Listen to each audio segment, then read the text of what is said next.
What's going on, YouTube family? So I decided I didn't want to keep using my phone, taking up all my storage.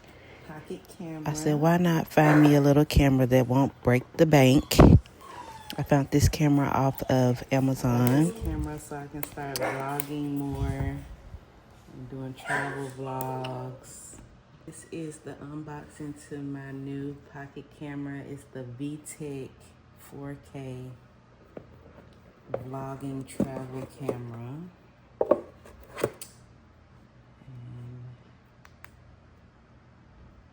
this is how it looks. It has 330 degrees. See how clear it looks.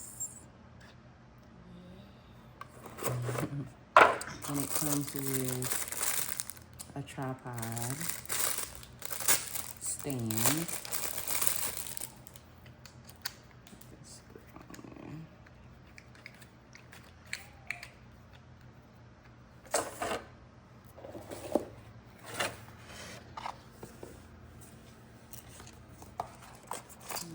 It comes with a little manual, a wrist. You can put it on your wrist.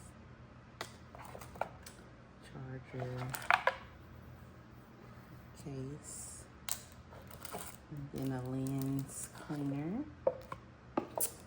So yeah, stay tuned, and I'll be coming back to let y'all know how good it does.